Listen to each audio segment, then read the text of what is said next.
Hi எவ்ரிவோன்.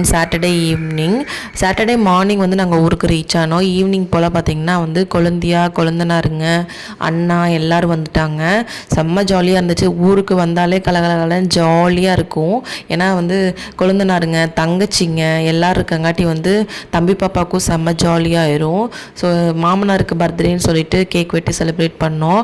அதுக்கப்புறம் பார்த்திங்கன்னா வந்து சண்டே பார்த்திங்கன்னா செம்மையாக நான்வெஜ்லாம் சமைச்சு சாப்பிட்டு என்ஜாய் பண்ணிகிட்டு இருந்தோம். அதில் வீடியோ எடுக்கிறதே நான் மறந்துட்டேன். தோட்டத்துக்குலாம் போயிட்டு ஜாலியாக இருந்துச்சு. அதுக்கப்புறம் அவங்க கிளம்பி வந்து ஊருக்கு போயிட்டாங்க. மண்டே மார்னிங் போல் கிளம்பி கொழுந்தனாருங்க கொழுந்தியெல்லாம் கிளம்பிட்டாங்க. ஏன்னா எல்லாத்துக்கும் ஒர்க் இருக்குது, காலேஜ் இருக்குதுன்னு கிளம்பிட்டாங்க. ஸோ அவங்களெல்லாம் அனுப்பிச்சி வச்சுட்டு அதுக்கப்புறம் கொஞ்சம் கிராசரி ஐட்டம், காய்கறி எல்லாமே திருவாதிரைக்கு வந்து பர்ச்சேஸ் பண்ண வேண்டியது இருந்துச்சு. நானும் சின்னத்தையும் கிளம்பி மூலூர் வந்துட்டோம். ஸோ வந்துட்டு எல்லாமே பர்ச்சேஸ் பண்ணிவிட்டு பஜ்ஜி சூடாக போட்டிருந்தாங்கன்னா அதையும் வாங்கிட்டு வீட்டுக்கு கிளம்பிட்டோம். நம்ம சேனலை ஃபர்ஸ்ட் டைம் பார்க்கணும் மறக்காமல் சப்ஸ்கிரைப் பண்ணுங்கள்.